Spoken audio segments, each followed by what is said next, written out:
Welcome to the Two Grumpy Bastards podcast, where feelings aren't felt and snowflakes melt. Buckle up, it's gonna be a bumpy ride.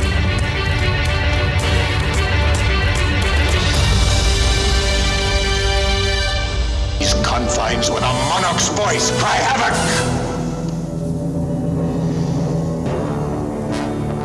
Let slip the dogs of war. To my city steps. You insult my queen. You threaten my people with slavery and death. Oh, I've chosen my words carefully, Persian. Perhaps you should have done the same. This is blasphemy. This is madness. Madness. This is Sparta! They painted over ants. You knew how much it cost.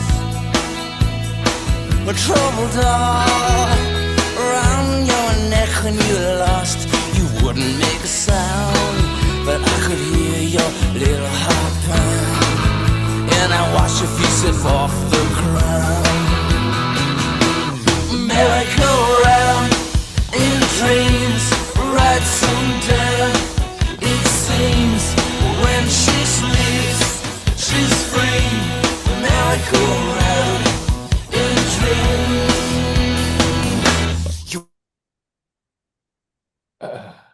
Couple of reasons. Number one, that is torture me. What are you talking about? That's great 80s gut bucket rock and roll right there. One of the greatest non-famous bands in history, The Replacements, influenced a million bands after them, and they're from Minneapolis. Okay, well, and that song's called Merry-Go-Round, which is what I fucking think I'm on right now, existentially in this world right now. Okay, well, let me only slightly disagree with you. That was horrific music. They sounded either part Arabic or part Jewish. And they're like, America. I'm like, okay. They were monotone voices, and I thought you were torturing me on purpose.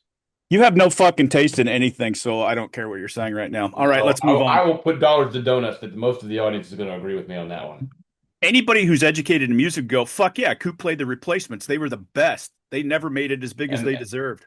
There's the folks that are educated in music, and then there's the general audience. Yeah. Which do you think is bigger? Yeah, you window lickers can lick my you-know-what, because The Replacements are one of the greatest bands in history. All right, let's move on. Gatorade, was that what that was at the end? Shut up. Fucking idiot.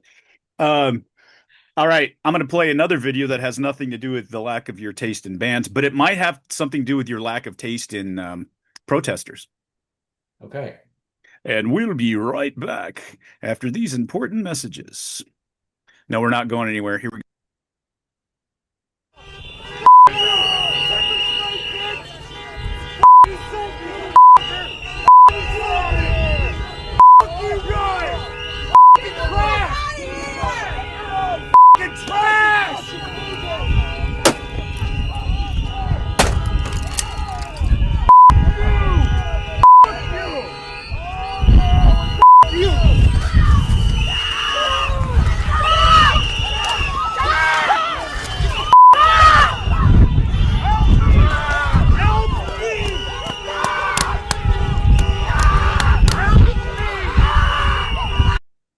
All right.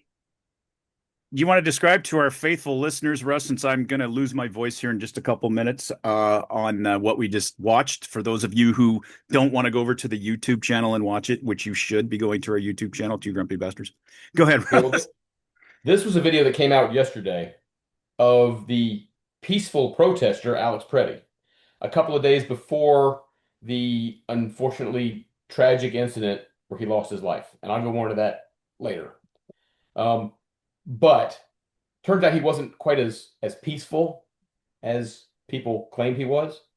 For those who didn't see it, he was yelling the F word. I'm trying to tamp that down so that we don't get this banned on YouTube as otherwise. But he was yelling the F word at the ICE agents. He was kicking, he spit at them. He was kicking the back of their vehicle and he kicked out one of their taillights. So he was not exactly peaceful. He was known to ICE agents because he had gotten into scuffles with them. This is one of them. So they had that context. I've heard a lot of people say, well, if this happened a few days before, why didn't they arrest him and put him in jail? Well, because there aren't any ICE jails. There are some detention centers for the illegal immigrants as they're getting ready to process them out of the country, but they don't have ICE jails that they can put American citizens in. They can detain people for a few hours, and yes, if they really wanted to go full bore, they could bring in the FBI, they could bring in federal law enforcement and charge them. But A, you need a federal warrant for that, and B, that this part of the point of the protesters is they overwhelm the system with people because they know that you can't arrest all of them and really can't arrest too many of them without getting a federal bench warrant. So they are emboldened to do this because up until very, very recently, like the last couple days recently, the Minnesota police were not allowed to help ICE at all. If Minneapolis police had been able to help ICE during this incident, then they could have detained him, turned him over to Minneapolis police, and then Pretti would have gone to jail as opposed to showing back up at the same protest just a couple of days later. So that's the basic gist of the video. He was very rageful. He was kicking at cars. He was kicking out taillights of the ICE vehicles and generally being an all-around asshole. Yeah, he was. I don't even know where to start here. I warned Russ ahead before we got on camera that I had a rant to go on tonight because I have been kind of carefully hanging back, and I can tell you I got, I guess, a compliment. I'll call it a compliment. Definitely a compliment, actually, considering who it came from a very near and dear person who I didn't realize was still listening to the podcast. He said, "Wow, you sound a lot more reasonable the last few weeks than you normally." And I admit I have been taking a step back a little bit deliberately. I know you've noticed that, Russ, because my emotions get out of control and then I got to check out for a while and either go off grid for several days like I do sometimes. And everybody's going, "Oh God, I hope Koop's okay," for a very good reason. I have a history of maybe things not going well when I go off of grid. But I have been trying to really what I always preach to people do: walk all the way around it, kick the tires, look under the hood, crawl underneath, make sure you don't have any leaks in your exhaust, check all the lights, before you buy a car. You got to do that.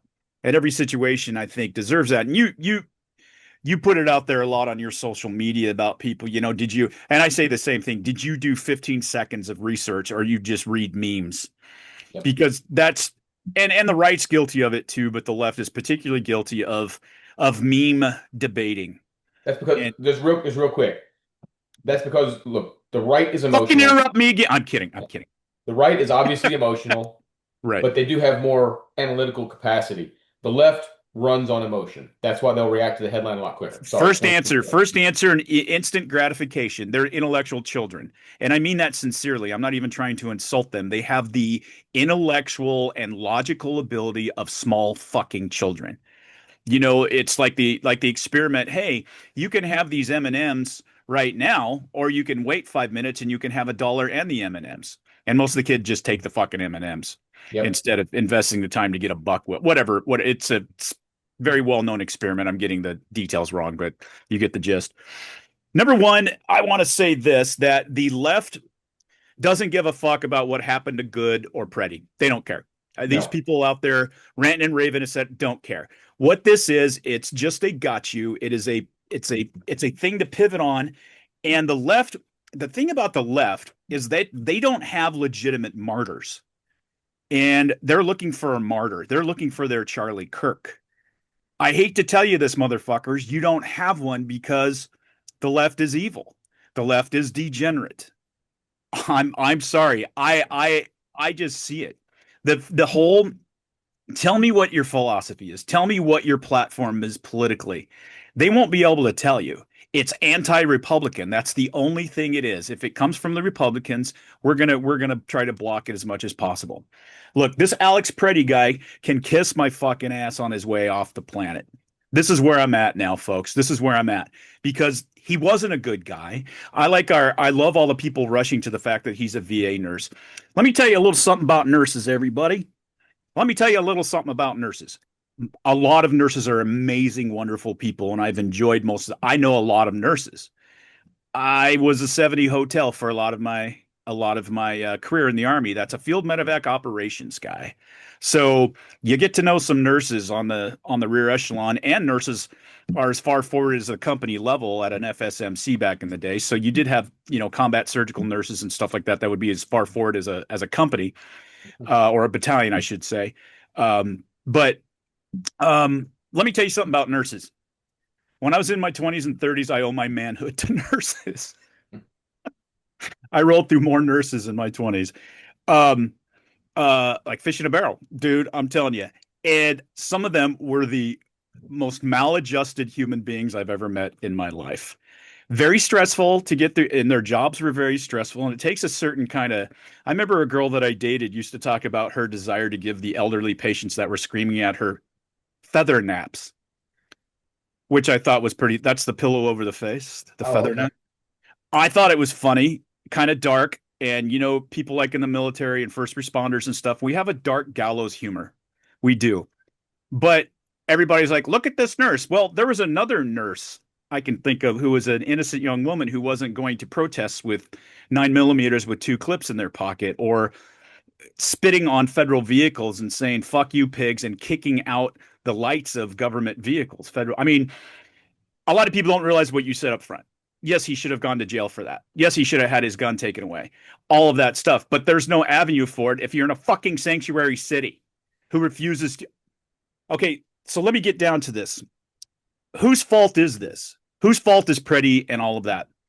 Well, you could say, and I'm gonna use fault, not responsibility or culpability. I'm actually going to go with that emotional word, fault. Well, let's think. Could the fault be the actors involved? The law enforcement, all that stuff? It absolutely could be. That's a possibility. But let's peel back. Let's peel back the layers a little bit. Let's take the lid off this and sprinkle whatever is in the fucking jar on the ground and take a good look at it. How about the fact that they're responding to the mess that the fucking Democrats left this country, especially the 4 years prior to Trump, where somewhere around the 11 million people illegally entered this country with an open border policy? Could that be the fault of it? Well, it certainly is a root cause. If you want to do a root cause analysis, which I used to do for a living, that kind of thing. What about the fact that sanctuary cities? Do you see any violence, my friend, my fellow podcaster, Russ? Do you see any of these violence in red cities? Nope, they're all in the point I was going to bring up. Blue sanctuary cities are the only fucking place. Guess what? Like, okay, I'll let them. I won't even go down the list about going through the drill down technique and all that stuff. But let me just throw a few things at you. If these sanctuary cities did what they were supposed to do, ICE would merely come in, probably go to a county jail, pick up the people that they requested, and take them down to a deportation or a holding facility so that they could get their deportation hearing and get deported out of the country, because that's the policy. It wasn't like that wasn't the policy with the last 3 or 4 presidents. It was, and the stuff did happen. But now you got social media because it's the Trump administration doing it. And the Trump administration is trying to scrub a toilet that's been shit in for fucking 4 years and never fucking Ajaxed. Okay? So guess what? It's going to get messy. Trump is breaking some fucking eggs. Do I think there could be some changes to tactics? There's always changes to tactics. You know, the old cliche about the best op order doesn't survive the first bullet. But we were taught flexibility, of course, and it looks like they're sending home in there. Obviously, they're going to be changing some stuff up. But here's the thing. If there weren't these sanctuary cities and policies, this would be peaceful. This would be far more peaceful. Here's the people on our list. We're going to come get them. Got you, ICE. Got you, Department of Homeland Security. We're going to cooperate because these people are costing us billions of dollars in taxes and medicine and housing, and they're not contributing to society in any meaningful way. Sorry, folks. Those lower rung labor jobs, guess what? They get about 500% back in benefits to living in this country than they actually pay in. And most of that money, oh, by the way, Somalia, Mexicans, whatever, goes back to their home country. It doesn't stay here and add to the GDP or anything silly like that. If they had just listened to rational people, it'd be one thing if the left said, we have magical thinking and, we like to sprinkle fairy dust on our fucking Count Chocula. And before we go eat our avocado toast in public, because we don't want anybody to know we do that. if they just listen to rational people who actually do think through things and actually do care about solutions instead of feelings, we wouldn't be in this predicament. Um, oh, I wanted to throw this stat at you. It took me a while to find this, but do you know that the violence, as far and not just the violence aimed towards federal agents or vandalism, that is 8 to 10 times higher in Minneapolis than any city that's bigger than Minneapolis right now? 8 to 10 times higher. Yep. So who's at fault here? The federal agents carrying out constitutionally protected lawful orders in a lawful manner, or these motherfuckers like Pretti who think, oh, I guess I was kind of a pussy. Now this is my chance to act like a tough guy. I've said it once, I've said it 1,000 times. Folks, those federal agents are being incredibly restrained. I am really surprised there's only been 2 people. Russ, I'm really surprised because these motherfuckers are. If it were me, kicking that taillight out, he'd be convicted of a felony. He'd be convicted of a felony and spend a couple of years, maybe 13 months in prison. That'd cool his fucking heels. Lose his nursing license. There's consequences, motherfucker. You can't come out here and act like that. You're violent. You're violent, but like our mutual friend said, I like me a VA nurse. Yeah, I do too for the most part. But he's obviously not one of them. I'll wrap it up here. We've made the point many, many times, but the Laken Rileys, the people that were murdered by immigrants, you lose all credibility, everybody who's a Democrat on the left, when you didn't even make that a point when it came out. When you didn't say anything about, God, we feel so bad about her. You don't feel bad about her because you don't feel bad about Pretti, and you don't feel bad about Good, because here's the difference between people like Russ and myself and people that are much better Christians and were much better soldiers than me, that I hold in high esteem. Family people, hardworking Americans, the one that actually makes this economy work, not you avocado toast, fucking Starbucks, fucking blue-haired, fucking fat-ass idiots that are at all these protests. Okay? You don't make America work. You never will. You just take and take and take and take because that's what you were born into. You weren't born into something like I was, motherfuckers. Okay? So listen to this. Listen to this very carefully. I know you don't care. I know you don't care because when somebody gets murdered, I bet you, my friend Russ, and I don't mean to put thoughts in your head, but I know you well enough to know that the first thing you think of is the safety of your family. Yep. And your friends and good people. Like you said, anybody ever tried to take over your church, they'd be met with some lead, I'm sure. They'd be close. They're close. They'd be lucky they're close to a graveyard. Absolutely. And you don't care about any of that because the only thing you care is about your image and people's in your little fucking circle, their reaction to things that you say and giving you a clap when you say, fuck ICE, Trump's a Nazi, all of this rhetoric that's led up to it. So do I place the blame on the agents that were there that have had to put up with this abuse, that have had to put this stuff? No, I don't. I place the blame squarely where it's at. This situation and what it was caused by, and having to put those agents in that fucking look, all these people with all their opinions, including people I care about and I care about, or that I admire, or that I watch. I don't know how much I care about them, but that I'm entertained or I'm enlightened by or I'm educated by. Almost nobody in any of these, you have your Sean Ryans and your Scott Friedases and stuff too, that are out there chiming in. But none of you have ever been in a situation where your and other people's lives are threatened and you have to make sound, level-headed decisions on how to proceed. You have to, because people's safety, people's lives are in your hands. You've never been in that situation where bullets are flying or people are coming at you or any of that stuff. You just never have been. And I know you want to be. Why is it that the left, where they talk about toxic masculinity and how bad men are and all this stuff, are now the ones like out there trying to pick fights and going fisticuffs and fucking yelling the F word and F you, which used to be kind of something you didn't do in public very much. Why is that happening? The dozens and dozens and dozens of people that were murdered and the children that were separated and raped under the Obama administration is astonishing in these holding camps during his immigration policy. Astonishing when you look at the numbers. You're not hearing about that, are you? Because the border's closed and this administration is taking a very tight grip. Can we argue about H's and tactics? Yeah, but I got to tell you, Russ, I'm just tired of the whole thing. I'm tired of it. I'm tired of hearing about the immigration policy, about ICE, about Nazis, about fascists. La la la la la la la la. None of you mean a fucking thing to me if you're going to chime in like that. I'm not even going to be polite anymore. I don't even know if I'm going to be civil anymore because fuck you. This country, we had a silent invasion. There's two reasons that Democrats support this whole thing with the immigrants. Number one, because they think it makes them look good. They don't care. They don't care about any because narcissists don't care. And it's demonic and narcissist, this worldview. It is. I'm sorry. Gay frogs everywhere. I don't mean to sound Alex Jones, but I truly spiritually and emotionally believe this. Number two, I know it gets a lot of shit, but replacement theory is real in my head. At least as far as a voting base. I'd maybe say, from my standpoint, enhancement theory. Enhancement theory, like that's fine. I think the true replacement theory is a little bit fringe. I do. Yeah.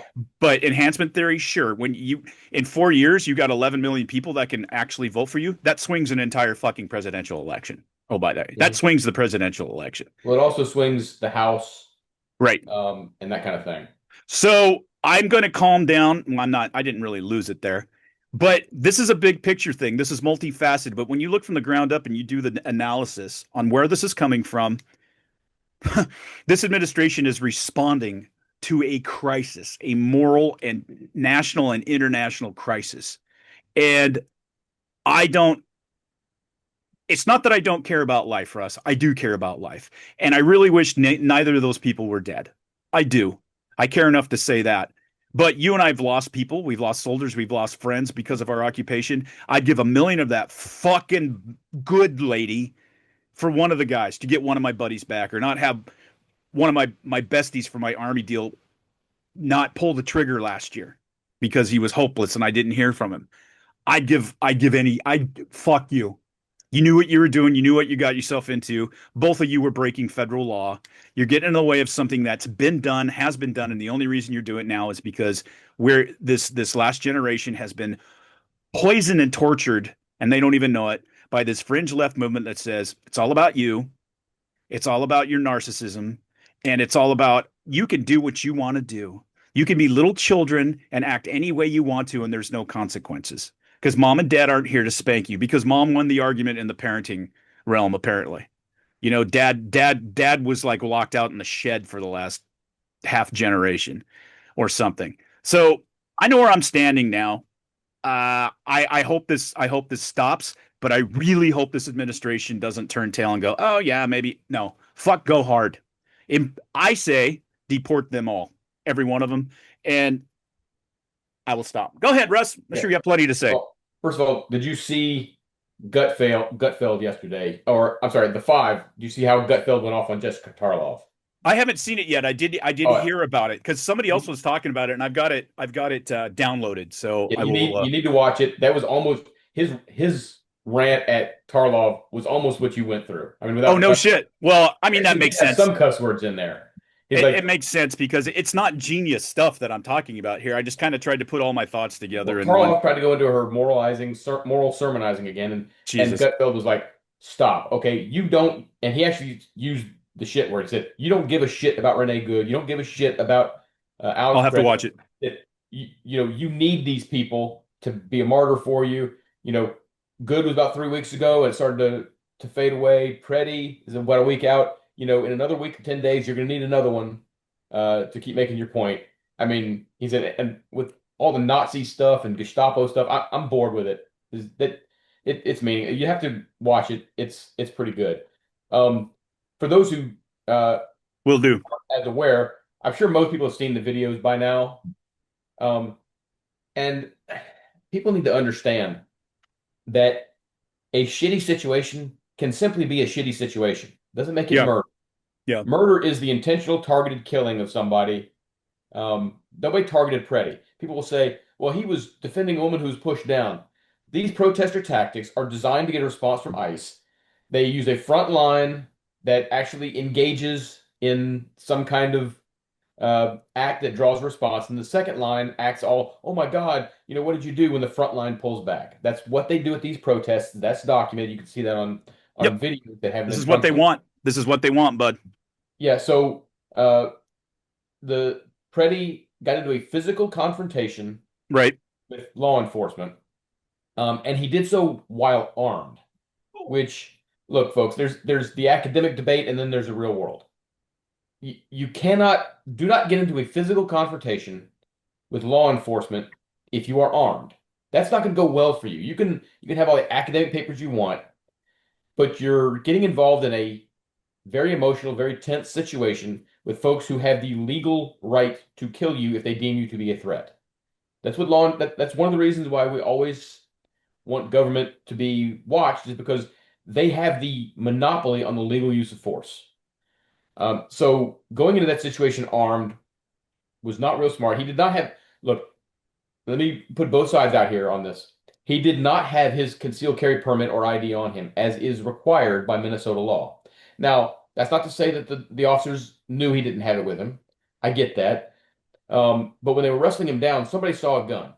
And then one of the agents tried to take the gun from him, from where he had it holstered. The gun he was carrying was a 6-hour P320, which is known for having accidental discharges if it's not very carefully handled. Right, right. These officers were trying to get the gun away as quickly as possible, and it went off. Well, if you're law enforcement in that area, if you're an ICE agent in that area, you know he's armed because somebody already shot out gun. And now you hear a gunshot. Okay, it's a confused situation. You can't wait to see if he's going to keep shooting at you. So you respond. Okay? And it can be a confusing error, maybe of a situation, maybe just a confusing situation in general. But you hear that gunshot, you react. You don't wait around to see what happened. You don't wait around to see if it was accidental or if somebody got hit. You don't wait for them to do it again. So that's why they responded with deadly force. And it's just, it's a shitty situation all the way around. Coop, I agree with you that I'm surprised more people have not been shot. Now, one of the good things is after this, a few people seem to have woken up, and Minneapolis law enforcement is actually helping protect ICE. They're not helping with the deportations or anything, but they have gotten involved more now with some of this. Was now, that some stuff going on with real quick question? Was that, to your knowledge, was that because of the meeting or the phone calls between Walz and Trump? Yeah. Trump? Okay. And here's what I think Walz got shaken a little bit. I also think Trump kind of let it be known he was going to invoke the Insurrection Act.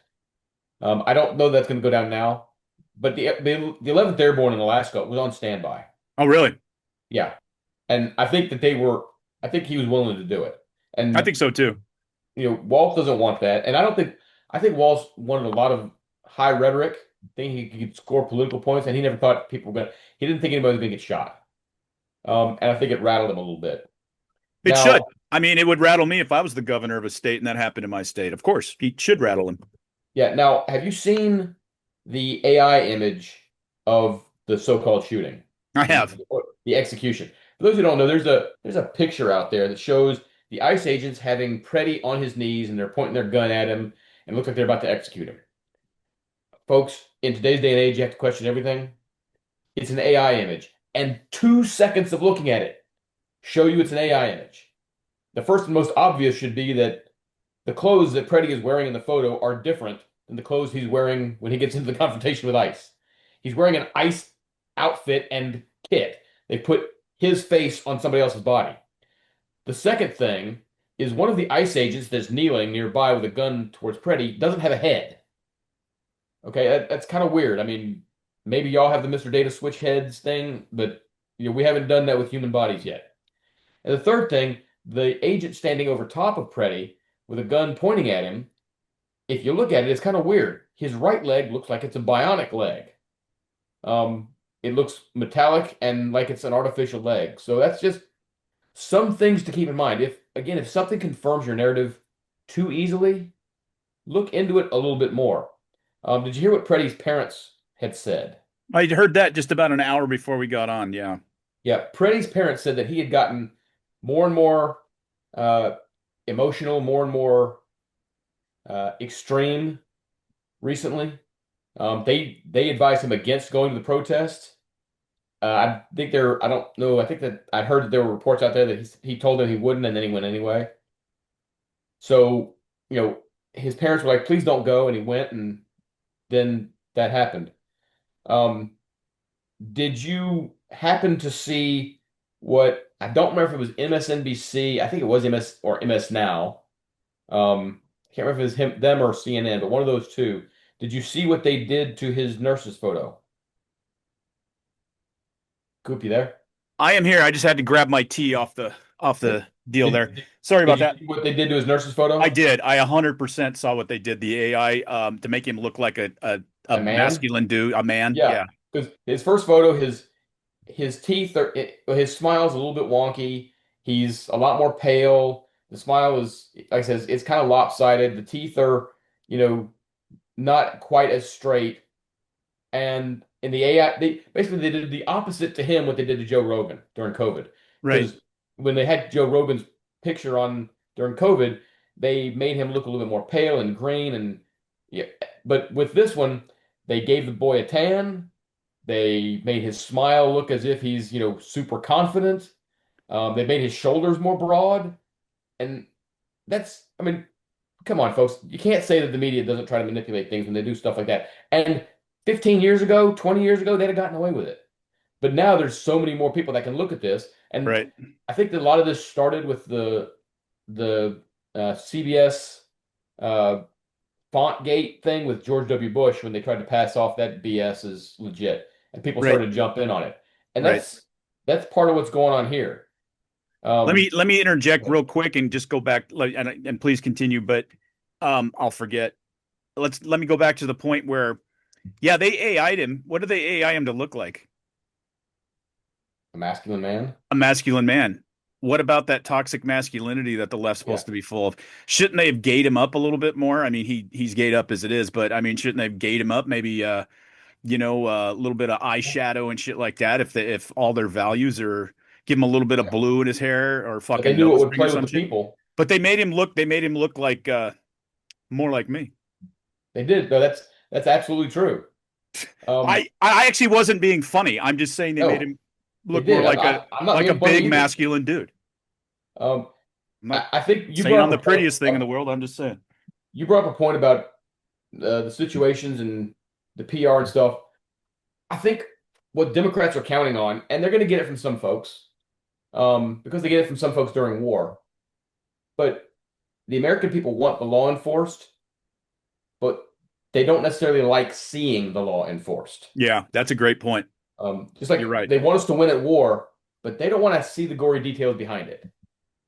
So uh, that's part of what's playing into this. Another thing that's playing into this with all these protesters. Now, I think there's a part of the protesters that are organized revolutionaries that are trying to use this as kind of a low-level insurgency, trying to bring about their own goals. But a lot of I think Stalin called them, it was either Stalin or Lenin, called them useful idiots that are involved Yep. in this. I think they are so upset that they missed the civil rights movement of the 60s, that they are out there looking for a great crusade to be a part of because they want to feel as if they matter morally. They are so mad that the civil rights movement passed them by when there actually was a fight against real systemic racism, and they're looking for anything they can glom onto as a cause. And I think that's another part of what's fueling so much of this. I was thinking one of our best-selling T-shirts is it especially during the Biden administration. I haven't sold any since Trump took over because everybody who would buy one is happy about that. But it's the one that says it's time to get the band back together, and it's got the original fife and drummer and stuff. That one is I had a lady who bought like 10 of them because they have everybody in her husband's band liked Oh, it so much, nice. so it was kind of cool. And yeah, you did get the discount on your payout that month. So That's actually, good. I didn't charge you that month. Okay. Because that was about your split on that. So I always don't charge you when it's completely my fault that we missed a couple or we actually sell enough merchandise to cover our That's a expenses. subtle hint, everybody. Go to our store and buy our shit. Yeah, I'm completely I've been in the process of it, so it probably looks like shit right now, but I'm completely overhauling it with some stuff. Anyway, I was thinking instead of it's time to get the band back together, do something exactly like that, except it shows Crusaders marching towards them. towards the Holy Land, because I think it's time for another crusade. This is actually kind of like this whole thing going on in America. Yeah, it's time to get the Knights Templar and King Oh, Richard's folks back together and fucking march on Minneapolis or somewhere. I'm just so fucking tired of it. yeah. You Now know. you mentioned this is tangentially related. It's still about ICE protests and other stuff. You talked about nurses a little bit. Did you Okay, just see? just real quick, a disclaimer. I was being tongue in cheek at the beginning, but I'm not saying I lied. Just saying. Yeah. Okay. Well, I don't hate nurses by any stretch. I'd worked with a million great nurses. but did you see the nurse in Virginia? The one that Yes. you? Yeah. Actually giving people advice on how to kill. Yeah, or at least severely deter, as she put it. Right. And first of all, okay, well, let me back up. Did you see the labor and delivery nurse in Florida? I don't know which one was which. The one in Virginia was the one talking about get these syringes with saline and whatever the other drug was. Yeah, That was the one in Virginia. okay. The one in Florida was the one who said that she hoped that uh, Kayleigh McEnany had was it Kayleigh? Who's the spokesperson for the president? Oh, Carol Carolyn Levitt. Carolyn Carolyn Levitt. Levitt. Sorry, Right. I get them mixed up. They're blonde. They're both very intelligent. So, Both um, very good at that job, by the way. yeah. So she said she wished Caroline Levitt had a fourth degree tear during labor and delivery. Did you hear about that one? What the fuck is wrong with these people? You should never be able to work in the medical field again for the rest of your Well, life. they both. All right. So Banned. Banned. the one at Not VCU got fired. The I one knew that. in Florida, the Florida AG revoked her nursing license. Oh, good, good. Um, You say that in but Florida in DeSantis's crew? yeah, Boy, woo, that's she was. not smart. I don't. I think she was in Boca Raton. Uh-huh. But here's the other thing though. First of all, there's two facets of this that amaze me. One is the level of hatred that has to exist to either say something like that or promulgate what the one in Virginia did. That's one level. The second level is the level of stupid to not just think it, but to put yourself on video to say it to the country. As if it's not going to get out and go viral and piss a whole bunch of people off that are going to then come after you. I don't know what this whole new look at me thing is. I granted, when I was a kid, my dad used to have one of the old-fashioned movie video cameras that you held up and it was kind of silent. And when he'd try to video me or my brother, yeah, we'd stop and look at the camera and we just kind of stopped doing stuff. And I get most people just like to look into cameras and look at me. But if you're going to talk about criminal conduct or something that's outside of the purview of the oaths you took during your medical training Hmm. or any other kind of training, maybe don't put it on video. Yeah, that's what I'm saying. I just I don't understand that level of narcissism. It floors me. One of the other things I want to bring up, people have been I got into shockingly a few discussions online with folks. I've asked them, okay, provide me with a U.S. citizen who's been deported, just one. Um, some folks tried to bring up some folks from 2 decades ago who was let back into the country. How I is said, that no, no, no. relevant? How's that relevant? I said, you're trying to talk about now. And then somebody brought up a guy with I'm gonna butcher this guy's name. It was Chandra Suvaklothian, I think, something like that. Where he was deported a couple years ago during the first Trump administration. First of all, that's not now, but second of all, the dude claimed citizenship. He was born in Thailand. He claimed citizenship because his father had been naturalized after he was born. That's not the way citizenship works.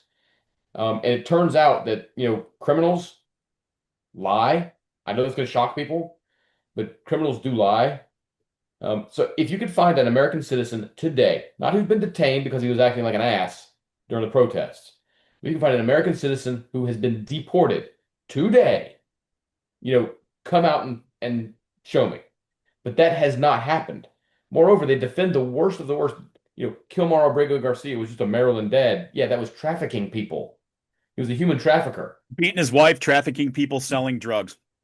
Yeah, the people that they're talking about now. I got into it with one of our listeners on their page, because I'm like, look, you going back to what you said earlier, you obviously don't give a shit about innocent people being killed because you only tout it when it suits your purpose. Some folks were saying, well, it's worse if the government does it. No, if the government went out to intentionally murder, you might have a point. But again, that's not what this was. This is just a shitty Yeah. situation. I see smart people calling it a murder, and I'm just like, It's a reinventing the shitty English language situation. word by word. Yeah, it's a shitty and confusing situation. But you know what? Laken Riley was not a confusing situation. Jocelyn Nungare was not she was a 12-year-old girl who was killed and raped by two illegal immigrants. Molly Tibbetts in Iowa went out for a run Right. and ended up dead in the trunk of a car. Rachel Morin went out for a run and she ended up dead. Okay? It I can almost buy the outrage if it's at least a little consistent. If previously you had said, this sucks. Oh, and then we get to today, oh, this also sucks. Okay, I am willing to accept that. But if this is the first time you're mentioning it, you're telling me what your moral priorities are. 100%. I'm 100%. sorry, I'm just not going to buy into this nonsense that you care because you don't. You only care because it's convenient for you. And unlike 15, 20 years ago when you could get away with that, people don't buy your bullshit anymore. 100%. Couple things to wrap up from my perspective to wrap this up. For the things I wanted to put out. Number one, got a good piece of advice from my parents a long time ago, and I didn't always follow it, but I tend to now. And it goes along with the memes that I'm seeing. It's like, oh yeah, the right wing really cared about the First and Second Amendment, but now what the heck? They've really pivoted. No, no, and fucking no. Look, I think it's overzealous to say that Pretti showed up to do some massacre because he had an extra clip and all this kind of stuff. I think that's probably hyperbole. But here's the thing. As it very simply stated by my parents, and I honestly don't remember which one, that's why I'm saying parents, is just because you have the right to do something doesn't mean you should. Okay? Any fucking God-fearing, law-abiding Second Amendment, pro-Second Amendment person knows sometimes you just don't take your gun everywhere. Now, there's people that do that carry non-concealed everywhere that it's legal to, and I think it's ridiculous. Those are usually douches, though, who are doing it to try to. I mean, we're talking Confederate flag, way off the I wouldn't even call them right wing. I would just call them fucking idiots. Well, and Coop, let me ask you this real quick. What is one of the biggest highlights that any competent CCW licensed instructor is going to tell you when you approach police and you're concealed? Oh, you tell the police I'm armed. Absolutely. With your hands I am armed. With your hands way away from your body, and it's officer, I am carrying concealed. I have a 9mm in a holster in blah blah blah blah. Every single CCW class, every single one makes that a point of emphasis. I got pulled over. I can't remember when, and I was like, "Really? Can I make sure that those? Can I see what you're talking about? Because my lights were out or something like that."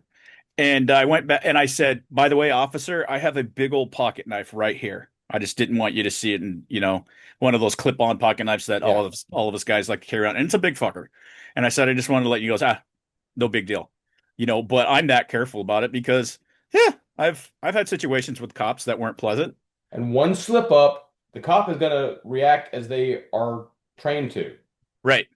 I've heard morons out there trying to compare. You talked about the Second Amendment stuff, trying to compare this to Kyle Rittenhouse, and they miss. It's not even on the same plane. They miss a couple of points. I just want to make sure I get out there. Another false equivalency by the left. Yeah. Well, Trey Gowdy apparently brought it up. I think Trey. I think he's an idiot. So I'm not a fan. Look, bad hair. Look at this hair, Trey. Cut your hair like this, motherfucker. Yeah. Look, Rittenhouse went into an area where there were no cops to defend businesses. Right. He was not in a confrontation with cops. He was attacked by rioters. Right. And when he did encounter police after the incident, he raised his weapon over his head, said, I am armed, as he went towards the police. That the situations are not remotely comparable, and people using that as some kind of mic drop show they have the intellectual capacity of a sea cucumber. Yeah, it's so remotely not even the same. And here's the thing, I knew as soon as, just like this good This whole thing with Good, and I thought that one was, I mean, she tried to run over a federal agent, so I have absolutely zero sympathy. In my mind, it was attempted murder, period. Because that's where I'm at with that. I don't care, because these people that defend her, well, she was just scared.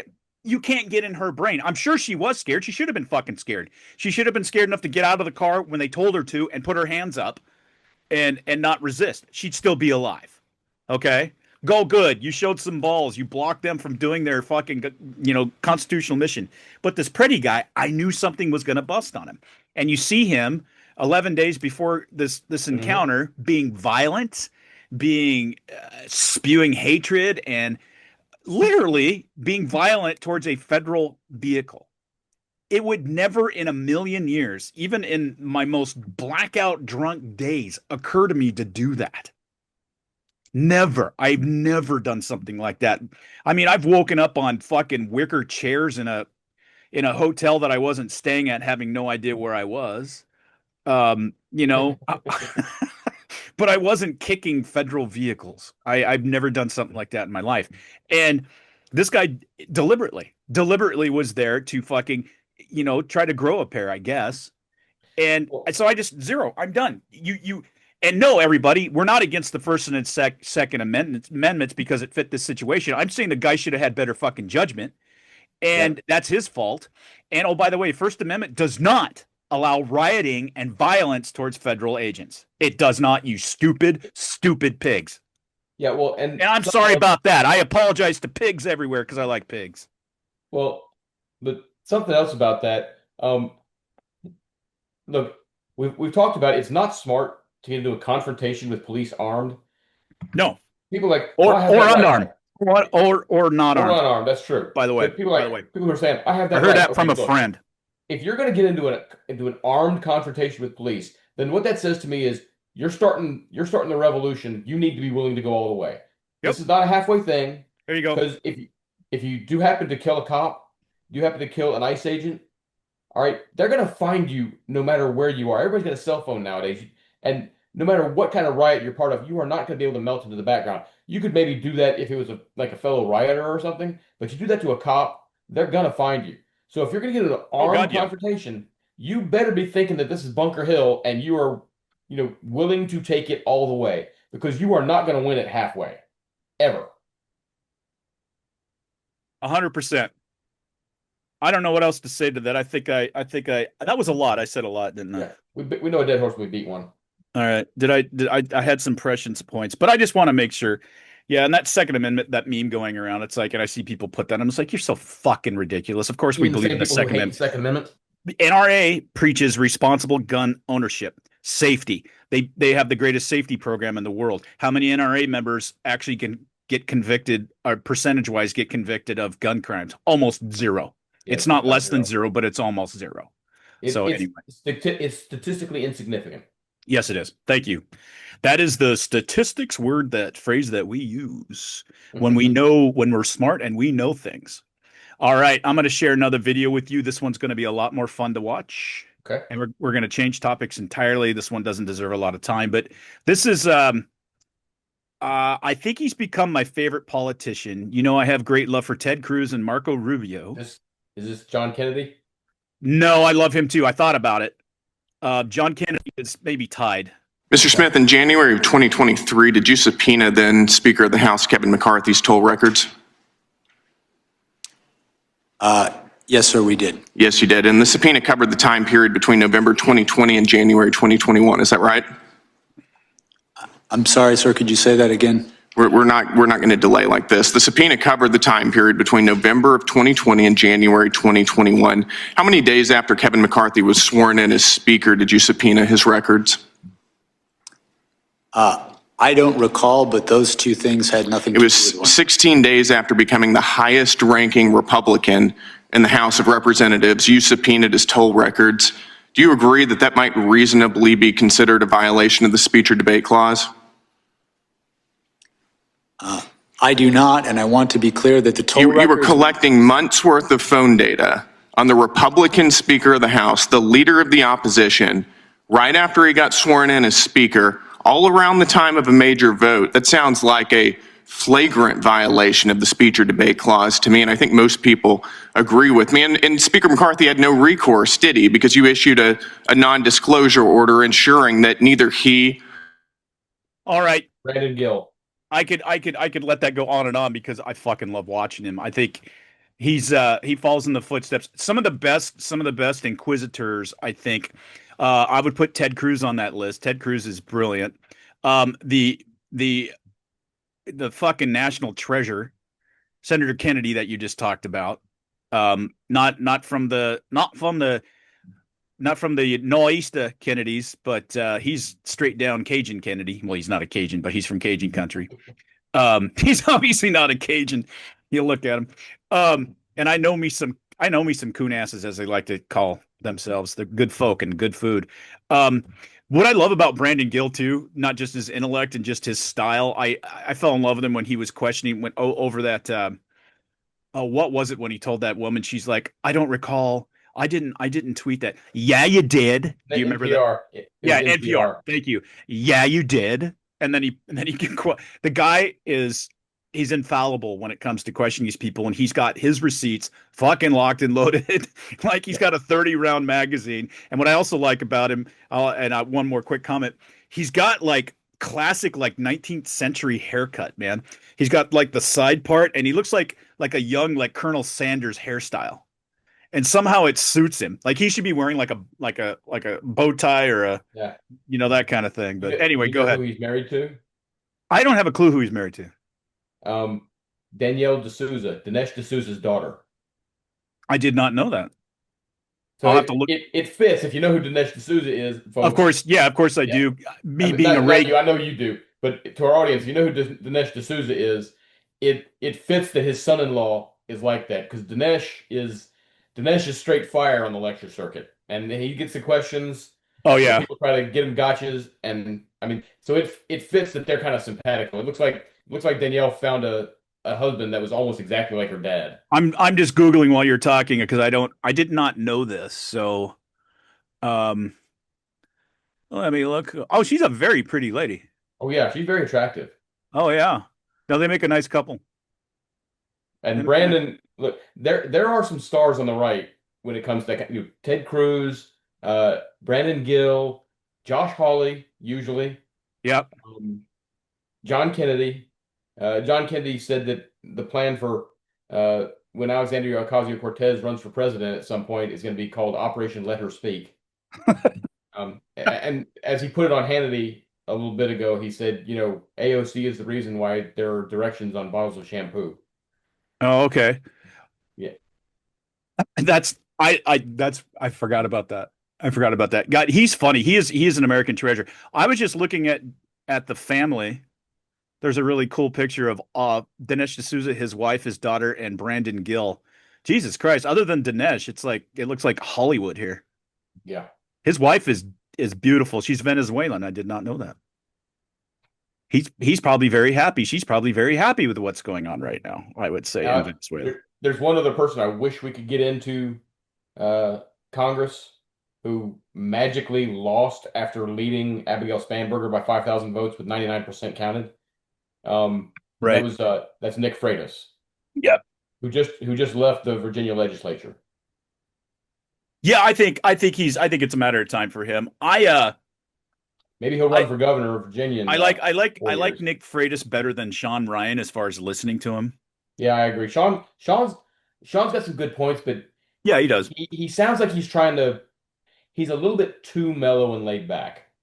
He is. I also I don't see Nick Freitas sucking the dick of like every popular person that's out there right now. Like he'll have people. Sean Ryan has people on his podcast. And I'm like, really?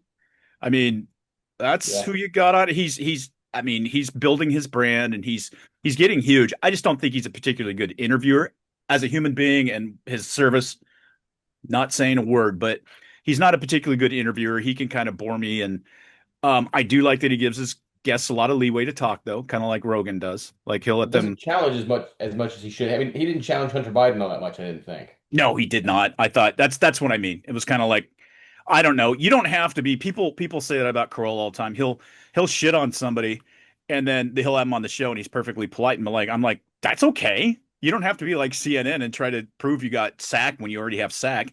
Give this person a room. One of the funniest things is he's like me. You remember all the Sid and Marty Krofft fucking after school bullshit that there was on TV back in the day Yeah. with like Sigmund and the Sea Monsters and those fucking banana splits and all those horrible like live puppet shows and Oh yeah. HR Puff and stuff. those things scared me. All right.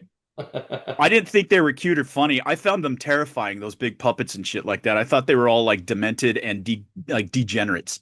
Yeah. I thought they were all like, even at an early age, I knew that they weren't real, that there were people in there, and there was some weird thing in me that thought that I didn't know the word then, but like everybody that was in those big puppets were pedophiles. I was a little bit too big for my, a little bit too intellectually advanced for my age, but Just real quick, that's why I became insane. That's why I became insane. Jack Smith is Yeah, we didn't even explain what that was all about. Yeah, Jack Smith, he's been subpoenaed over the stuff that he's testifying over the stuff that he was going after. He was trying to go after Trump, and when he was monitoring the phone conversations of Republican members of the House and the Senate, Jack Smith likes to make big political impacts. He did that with the governor of Virginia, Bob McDonald, and then after he got McDonald convicted, it was overturned on appeal like that. Right. I mean, really fast. So he makes a splash, but he's a mile wide and an inch deep. His stuff doesn't actually have substance, and if it's challenged in a fair courtroom by somebody who's impartial and objective, it falls apart. Yeah. But he had power 100%. under Merrick Garland. And Jack Smith is the kind of guy that they will use whenever they get back in power. And they're openly saying now that they're going to try to go after conservatives when they get back in power. And that's scary because they're going to cross a line that's going to end up leading to some significant violence at some point. Yeah, they will. And like you said, it's going to happen eventually. And yeah, they're going to just because Dad came home and is trying to clean up and repair all the damage that's been done in the last 4 years. And before that, I mean, there was a small window there, but with the 8 years under Obama, which did more damage than people ever possibly understand. Yep. The objectively and subjectively, fuck. They're angry about it, and they're going to take it out on the American people. See, and that's if there's one thing you could never get across to a Democrat, it's the idea of triage, the greatest amount of good for the greatest number of people. And so when 0.6% of the population is dictating policy and everything that's in Hollywood and everything else, probably not the way things were intended to be.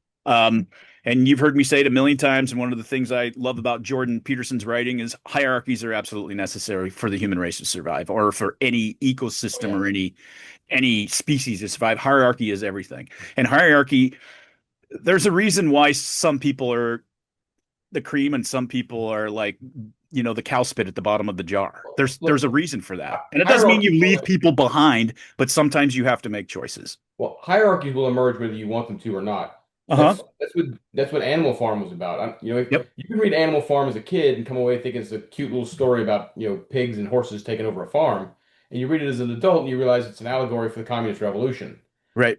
Which is why what Andy Serkis is doing with the Animal Farm movie, he's inverting the entire meaning. If you've seen anything about it, Serkis is inverting what Animal Farm was about. You can go fuck yourself. Fuck yourself. He's making it a diatribe against capitalism. That's the exact opposite of That's exactly the opposite. The point is, if the livestock take over, they don't know how to do anything. They don't know how to feed themselves. They don't know where the corn comes from. They don't know how to turn on a water. Exactly what happens when leftists take over. They don't. What are they going to be the ones repairing your air conditioning? Fuck no.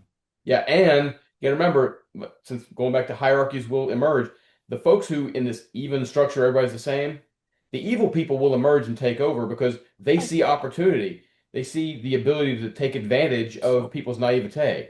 Oh my God! And that's what happened with Napoleon in Animal Farm. That's what would happen in any kind of. That's what you have to have in a republic. You have to have legal structures in place. What I was going to say on those same lines is the way a republic is supposed to work is everybody agrees A, to accept the results of elections that they lose, and B, to obey the laws of the land, even if they don't agree with them. Work towards fixing them, work towards changing them, but you accept that there are rules in society, and you follow them. And when you don't, you disincentivize the other side from following them. That's how you get the chaos of animal farm and other stuff. So people don't seem to understand that when you start flouting these things, we no longer have a republic. We're going to end up, sliding towards either some kind of chaotic autocracy, or we're going to slide towards, authoritarian empire. We think we're immune in the West from some strongman taking over. And I mean, I don't mean like Trump's a dictator kind of thing. No, because dictators, they don't get elected. People can try to point to Hitler all they want. The Nazi Party never got more than 32% of the vote in Germany. They just happened to gain the right levers of power at the right time and start outlawing everything. But when you look at an actual authoritarian, it's amazing how many people say that Trump is a fascist. But these are the same folks who are putting masks on everybody, trying to make you take a vaccine, whether you wanted to or not, as a condition of employment, and tried to shut down businesses just a few years ago. So maybe they don't have the best leg to stand on when it comes to talking about authoritarianism. Right. Yeah, I can't think of anything that Trump's doing that I would actually remotely put under the headscape of fascism. I don't know, Russ, but I happen to have a kind of a education and a thought in my head every now and again. Shit, I knew what fascism meant better when I was 6, reading the encyclopedia that my mom made me do than these assholes do. It's funny. An author friend of mine online brought up a great point. Because people always talk about this is like the Gestapo. This is like 1930s Germany. Exactly, it's just like that. And he was railing against. I don't know if you saw Tim Walz got kicked in the teeth talking about how Anne Frank would be. Oh my God! Now. How dare you? How fucking dare you? Anne Frank was a legal resident hiding from actual invaders. How fucking dare you, man? It's just. I brought up. How do you live with yourself talking about? Yeah, I brought up to this guy's like, look, it shows that people can't think in any kind of nuance beyond an extreme. And he said, yeah, we got a lot of really shitty events out there in history, from the Russian Revolution to slavery to the Challenger disaster. How come nothing ever gets compared to any of that stuff? It's always got to be Nazis. Right. Yeah, I mean, I can think of the Great Recess brouhaha in 1978 at Morton Grade School. That was a rough one. Why didn't we bring that up? Or was it, who's the guy in that bell tower in Texas? Charles Whitman. Charles Whitman, yes. Nobody ever compares anything to that. Nobody ever compares anything to the 100 Years' War and why the Peace of Westphalia was necessary. I mean, it's all going to be Nazis because that's what's referenced most current that they can think of. Hey, shut up, you bootlicker! Why don't you just go lick some boots? Yeah, I've had a few people try to tell me that. Yeah, I've been called a bootlicker too, and it's like, actually, back when I used to spit on my boots all the time to shine them. Is that kind of like that? Mm-hmm. Yeah, I used to spit shine my army boots all the time. Look, for real. I engage with people with how they engage me. But when somebody does that, my automatic response, because Facebook has loosened the algorithm in the last year and a half. It has. My response is almost invariably, go fuck yourself. Yeah, bootlicker. Yeah, those of us on the side of like freedom and fewer taxes and being left alone and stuff. Yeah, we're bootlickers. Oh my God, we're bootlickers. National security. Rational discussion.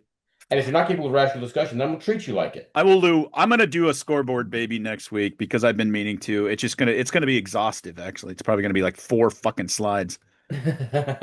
I'll do one next week because it's high time. I try to give these folks that listen to us some tools out there to go eviscerate their lefties they get in their face. So, we'll do that. Anything else on that topic? Not on that topic. No, we got off topic a little bit there, but yeah. Hey, folks. You want to go have fun? I think most of you probably have the YouTube app on your TV, your smart TVs. Just go watch Brandon Gill. Go to his channel and just watch every video. The guy, there's just something about him, Russ. You can tell he's brilliant, and he's not John Kennedy, shucks, who's brilliant but comes across. He reminds me a lot of Charlie Kirk. Yeah. I mean, there's just something about him. He's calm, but he just fucking boom, boom, and the receipts he brings to every one of those things where, I mean, he just crushing Jack Smith, and Jack Smith's your total. Look at that pussy. They're all a bunch of ugly pussies. They are. They're pussies. I got to tell you who jumped into my top 5. Who guys I want to fly to a parking lot near me. Swalwell, Eric Swalwell. No self-awareness. That's what I'm talking. The left has no self-awareness. You literally, how did he not get censured out of Congress when he was having sex with a Chinese spy? Yeah. How do you maintain your seat, or how do you go about there talking about morality? Well, he's talking about how if you ever work for ICE, you'll be unemployable in the state of California if he's governor. Yeah, because that's not illegal. Yeah, like that will ever fucking happen, or even in like the 8th district court there, that fucking thing. There's no way they could allow that to stand. 9th Circuit, yeah. 9th Circuit. Where's the 8th? I think that's up here, isn't it? I'm not sure. But the 9th one is always good. It's 9th. It's 9th. It is the most liberal, ball gargling motherfucker, pillow biting court district in America. Well, the one up in Boston and New England's pretty bad too. That area. But yeah, no, I mean, it's like you can't do that. You can't. There's no mechanism for you to do that. And if you did, everybody would get in their ass sued. You can't do that. Oh, I used to work for the Department of Homeland Security. Sorry, let me take your application back. Woo! Wow. Okay. There's a few $1 million that these people are going to be. Go ahead, do it. I want all these ICE guys, these fucking studs out there. It just amazes me, this whole thing where guys like that. I mean, hey man, he does CrossFit, bro. He must be tough. Yeah, like I've always said, put your gym muscles up against my knowledge and experience any day you want to, partner. And I love that the left is all of a sudden tough guys again. Aren't us masculine conservatives supposed to be? Isn't that toxic to be masculine? To go lift weights and they're having a tantrum. That's what it is. They're children having a tantrum, and so they're trying to bow up, not understanding what they're really doing. These women go out there and take swings and push these ICE agents. Okay, look at these fucking ICE agents, you idiots. These are fucking stud muffins. These are guys that fucking spend 3 hours in the gym every day, and they take TRT. I guarantee you they're shoving a needle in their leg every morning. I guarantee you, and these guys, most of them are prior military, so they got that going for them. You're fucking insane. If these bros ever got angry, I don't care if you're outnumbered 8-1. God help you in the back seat. They're taking it. These protesters are taking it. The rioters, more likely, are taking advantage of the laws because one thing that when they call these people Gestapo, they don't understand. If these were Gestapo, real Gestapo, 2 things would happen. First, they'd be using live bullets on a lot more protesters. Right. And second, the leaders of the protesters would just disappear in the middle of the night because that's what the Gestapo did. Right. Yeah. Like I said, I think what Petri Dish did during his encounter that was caught on tape 11 days before, warrant throwing him in jail for a long time. I mean, if I went up to like a local cop here in this county, and I yelled and I smashed their lights out, I'm probably going to prison. That's probably a 20-month sentence. I'm not kidding. Yeah. I mean, you're not going to get fucking away with that. It's insane. There's actually, I know 2 guys now who did 30 days in jail in my county, and I'm not saying this is right. My county's kind of fucked up, especially the judges, but they both did sentences for, listen to this, buying cars but exceeding the 45-day title rule, where you have to change the title within. No, they got arrested and put in jail. Wow, that's extreme. Yeah, and that's where I live. So you can imagine that I'm just like, oh, great.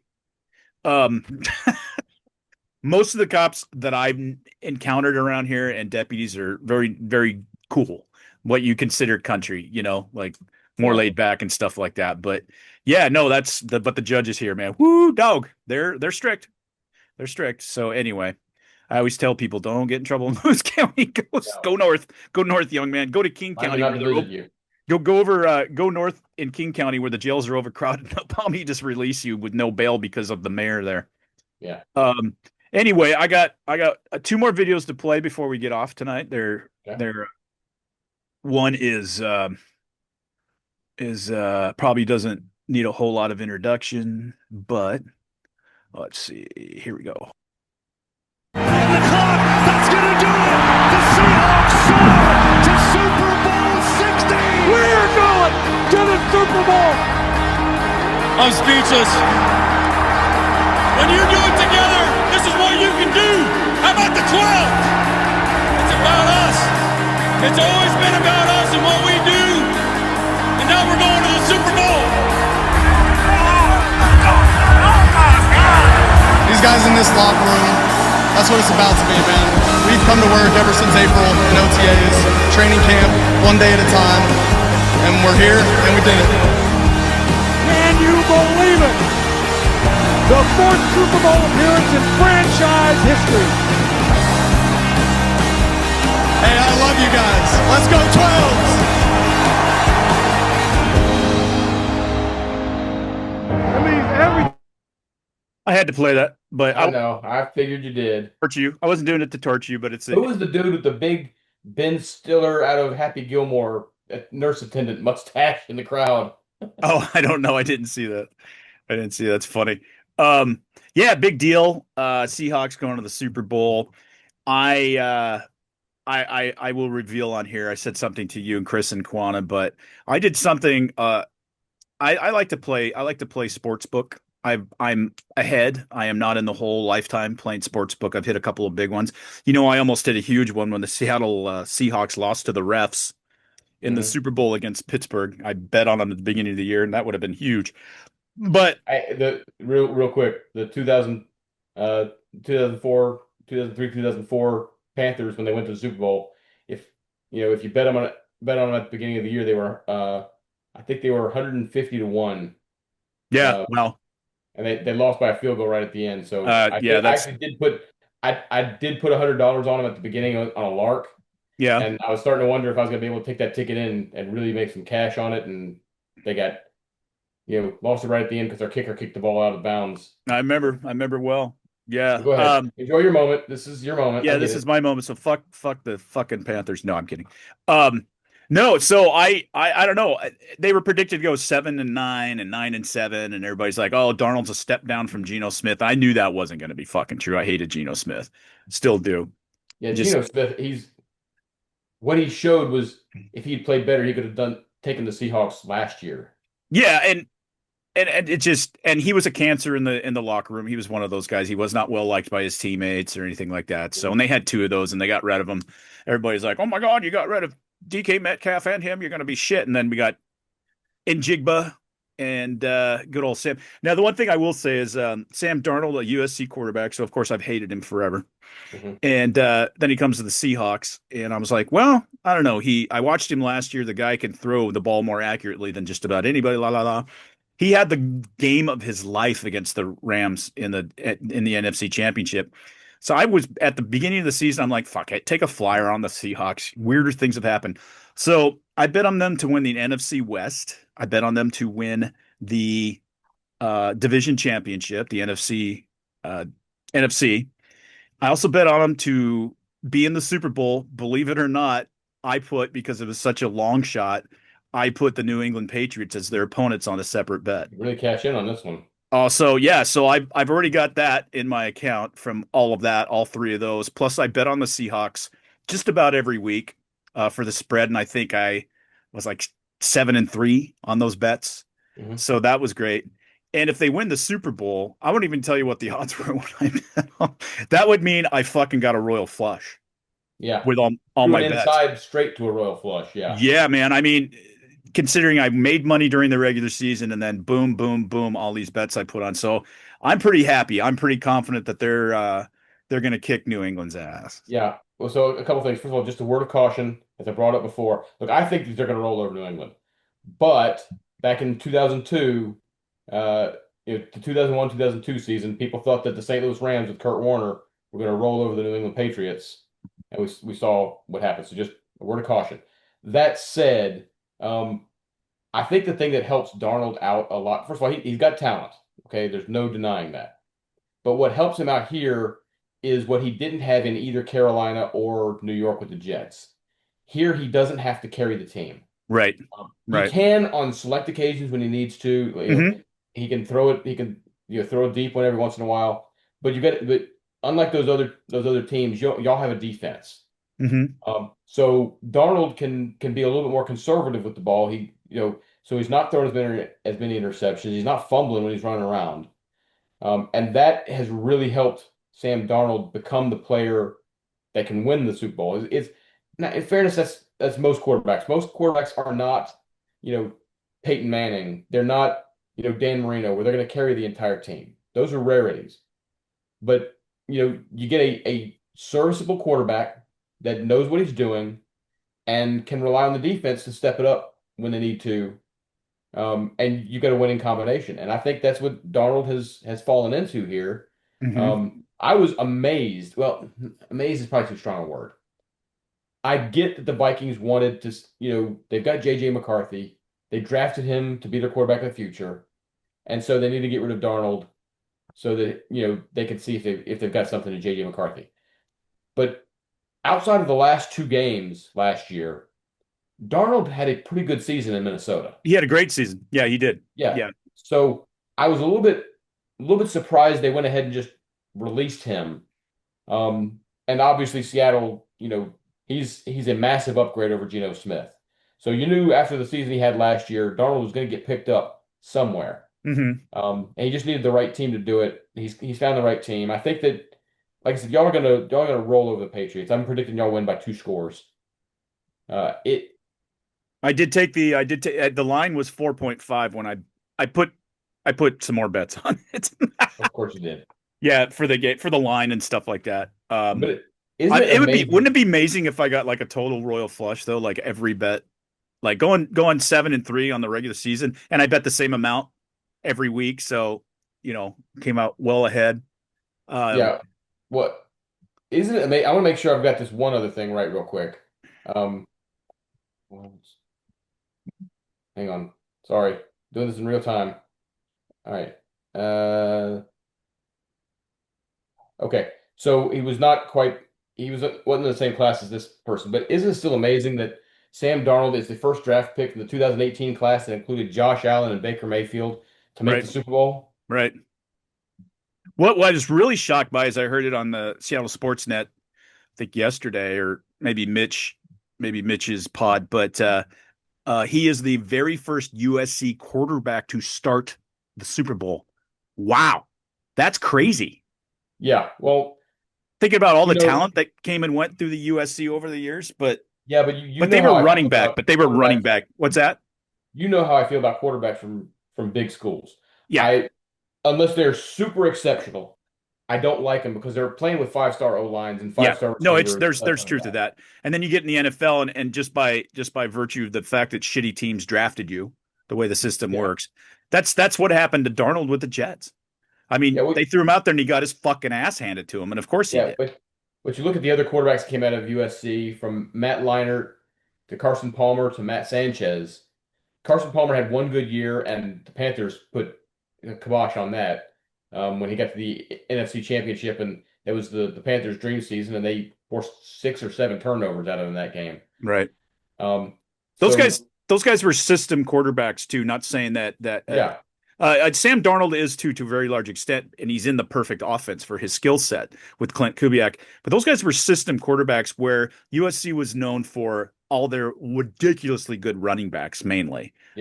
Not so much the quarterbacks were all good, but I can't remember one where I went, oh, he's going to be the best ever. I mean, remember fucking what was his name? Oh, the kid that went to UCLA, and his dad never let him drink sodas or anything like that back in the 80s. You remember that story? No. Marinovich. Oh, Marinovich. Who did he get drafted by? I don't remember, but it was like, it seems like a lot of those Southern California guys flame out. Well, it's kind of hit or miss on quarterbacks. There have only been a handful that lived up to the hype. Peyton Manning lived up to the hype. Caleb Williams has done well, but he still needs a few more years under his belt. Yeah, he does. And he needs to take that nail polish off, because I want to slap him. I'm sorry, I can't stand that. I think actually didn't Lamar Jackson come out of 2018 draft class as well? I don't know that for sure, so I don't want to put my foot in my mouth. But so many of the hyped picks have not worked out. Don't get me wrong, I think Trevor Lawrence is a good quarterback, but he came in with outsized expectations, and so far has not met them. No, he has not. Let's see. I'm hoping that Bryce Young can pick it up next year, but I think you know my feelings on him and his size challenges. Um, Excuse me. Mhm. I mean, the quarterbacks that have succeeded, you look at some of them and they flamed out at the end, as every quarterback flames out at the end of the career. But Joe Flacco came from the University of Delaware. Yeah. Steve McNair, I think, didn't he come out of McNeese State or something like that? I know he came out of a small he did. school. He did. Yeah, you're right. McNeese State. Yep. Yeah. Now, granted, Joe Montana came out of Notre Dame, but Roger Staubach came out of the Naval Academy. Right. Dan Marino dropped almost to the second round. He was at the end of the first round. He came out of Pitt. Right. But you got everybody from Todd Rutledge. Where was Kurt Warner before he went into the USFL or whatever or arena football? Northern Iowa. I knew it was. I was trying to remember. Was it Northern Iowa or was it? Okay. Yeah, that's what I thought. Northern Iowa that he came out of. Yeah. Ben Roethlisberger came out of Miami of Ohio. Right. Yeah, there's a lot of that. There's a shit ton of that because you look at the folks who were Joey Harrington, number 2, flamed out. Ryan Leaf, number 2, flamed out. Right. Achilles Smith went to Cincinnati and flamed out. Right.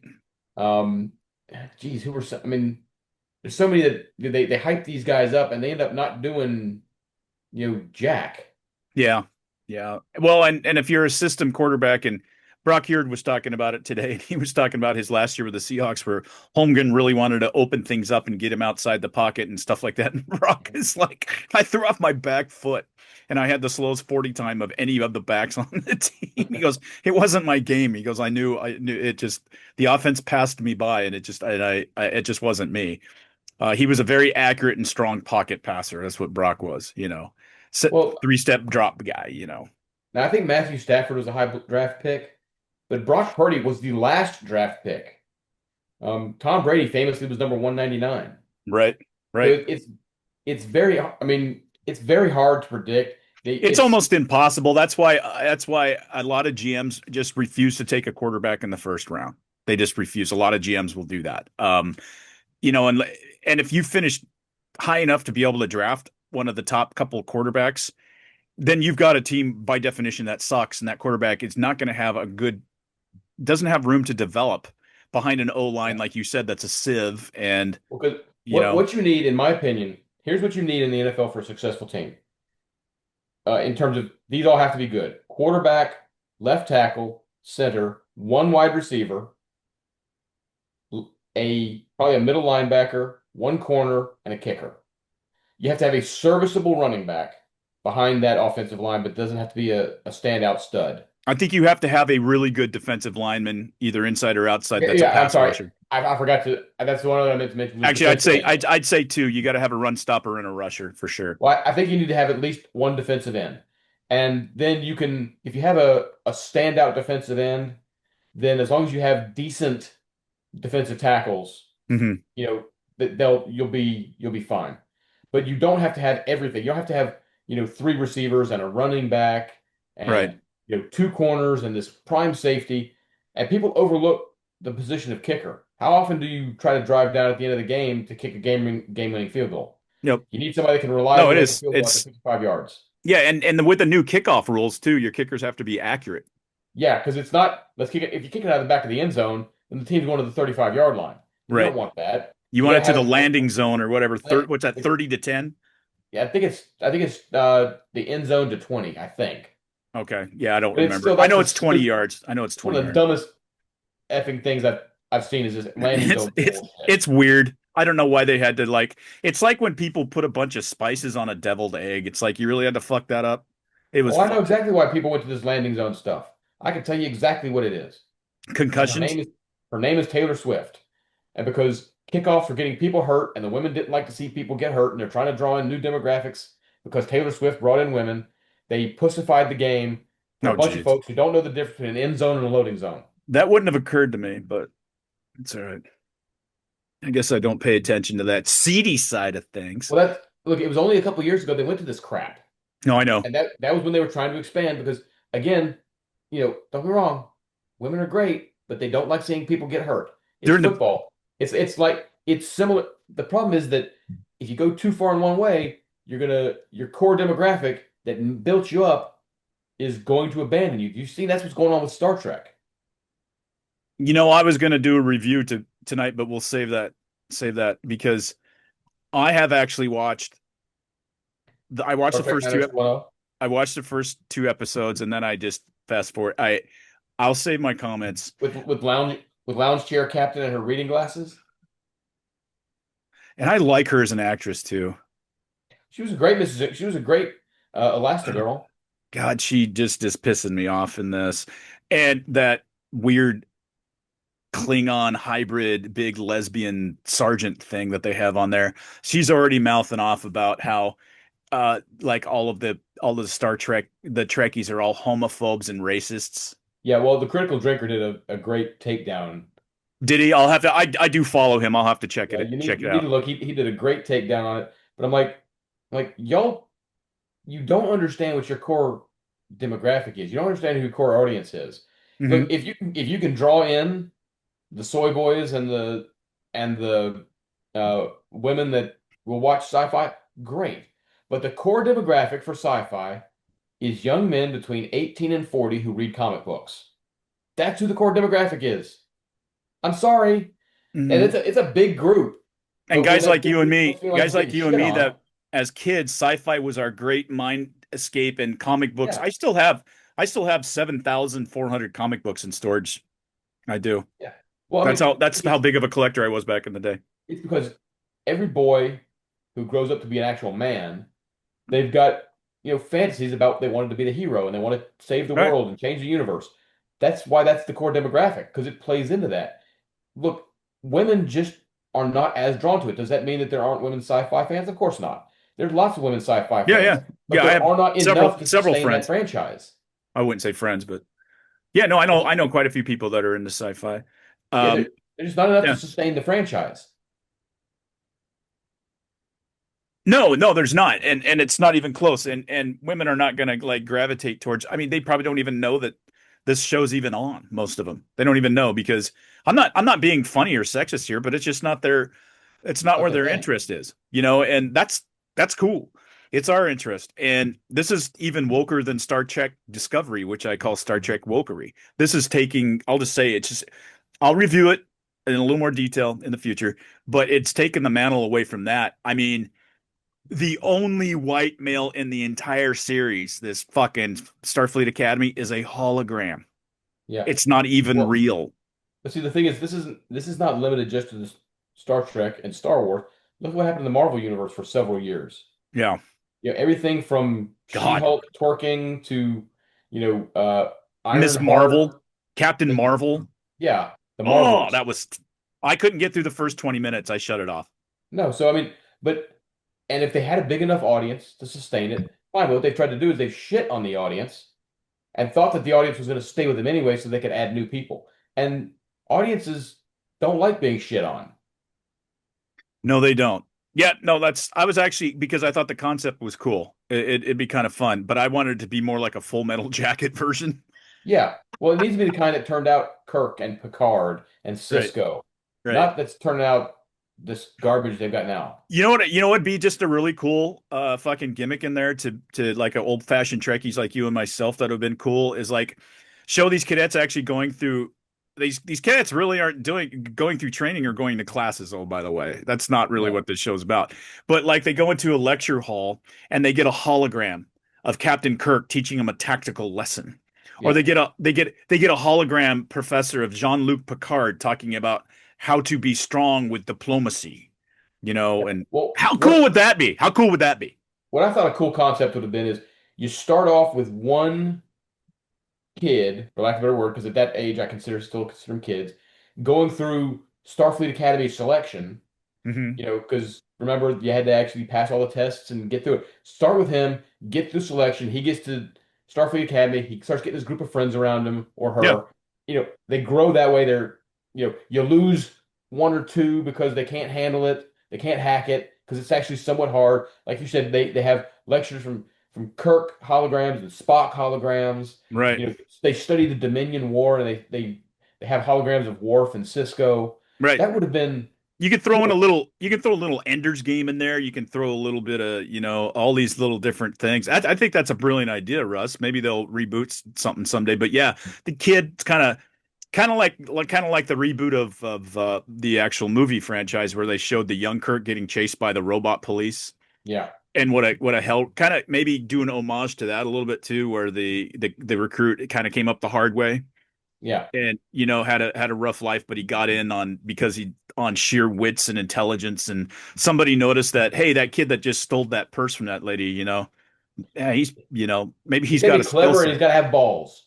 Right. Clever and balls. So I'm going to force him to go to this, like the VMI. It's like a pre-academy for the academy, like military school. It gets you ready to go to West Point, that kind of thing. Yeah, that's a great idea.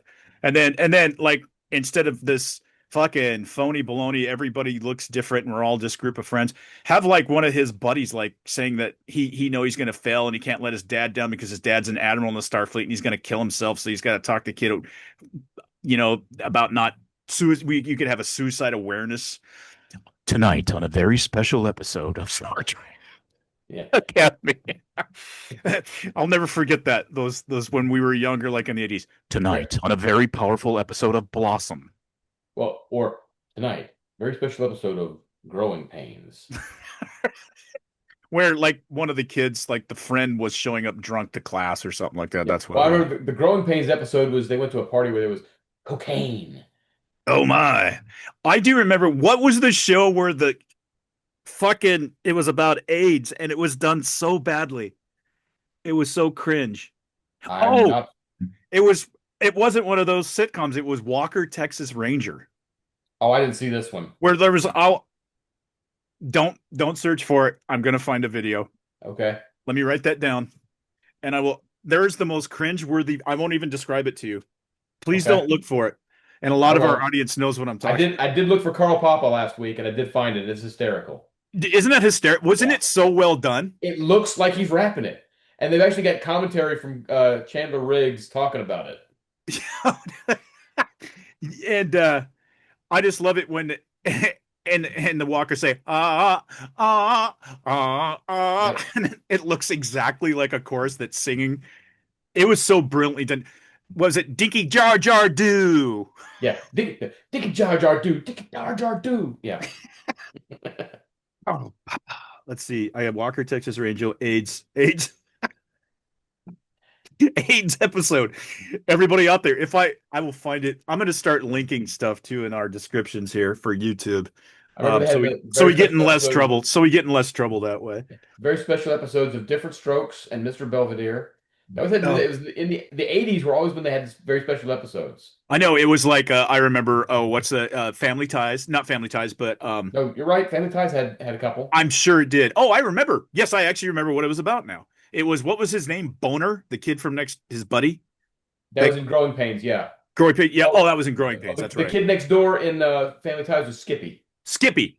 That's who I'm thinking of. Skippy. They were the same guy, really, like pretty much. Yeah, not the same actor, but they were exactly the same guy. Skippy, and Skippy had a little bit of a little drug problem going on there for a minute. Yeah, so yeah, and Michael J. Fox knew exactly how to handle it. Oh shoot, that was rude. Well, actually, Michael J. Fox in there had a drug problem during one of the episodes. He was taking speed so he could stay up to study more. I remember that one. Do you remember when he sold all of his mom and dad's stocks on this stock that he thought was going to be so hot, and they lost all their money? Well, do you remember the one where Tom Hanks showed up? It was a special episode about alcoholism because he was the drunk uncle. No, they should have got me. They should have got me to play that back in the day. Well, they got Tom Hanks, and Tom Hanks. There's no alcohol in the house, so he goes and finds a bottle of vanilla extract because it's got some alcohol in it to down. Okay, we're gonna stop talking about this because we lost everybody. Because I am gonna end with something funny that's not us. But I do have to say, I think it was his very first appearance. There was one where, do you remember the Growing Pains where they had that kid living with him, and it was Leonardo DiCaprio? Oh yeah, yep. And he dumped all of Mike's wine out into the sink, and because I guess he was abused by an alcoholic. And I'll never forget Leonardo DiCaprio crying, like this. He was wiping his eyes and stuff like that. And he must have been all of like 10 years old or 11 years Yeah, old or something. he was like 12 or 13 if I remember right. Now, Was it? Okay. Do you remember when they had Matthew Perry on there, who played Chandler in Friends? Yeah. No, I don't. He was I can't remember what the character's name was, but Tracy Gold played the sister. Yeah, yeah. He was her boyfriend, and he got into a DUI crash and died. And that was another one of those very special episodes. I don't know how we survived with our faculties and with our psychological faculties. We didn't, dude. We didn't. You know what fucking happened to me, man. So, fuck. That's hilarious. I should go back and see if there's like a web page that actually codifies like these special episodes. Somebody's paying attention to that on Reddit or something. I hate Reddit, but yeah. I'll go there to look for stuff sometimes. Remind me at some point, I'll have to tell you about the after school special that got played in our health class. Those are so bad.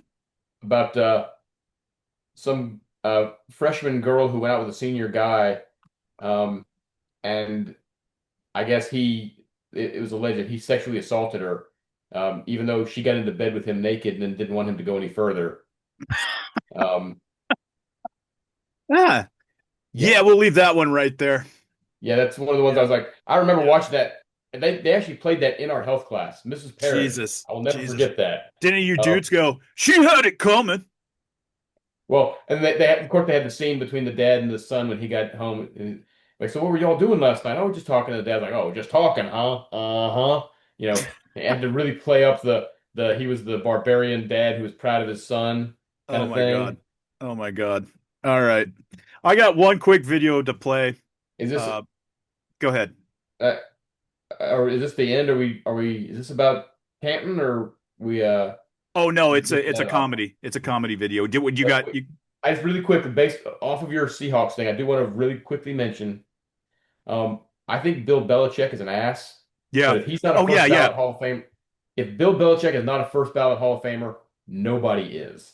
One of the guys who used to be a local writer that I've met a few times, he's actually very cool. He lives back in New York now, but he just does like a blog and what do you call Substack and stuff like that. And then he guests on radio shows. He's really very funny guy, nice guy. His theory is that part of that came from the fact that every other writer, because I guess you have 5 finalists and you vote on 3. Three, yeah. And that a lot of writers knew that everybody was going to vote for Belichick. So they went and voted for somebody else to try to put, and so they just, no communication. My theory is very close to that. That makes sense. That's part of it. Very close to that, where I think that there are some sports writers out there who view themselves as heroes.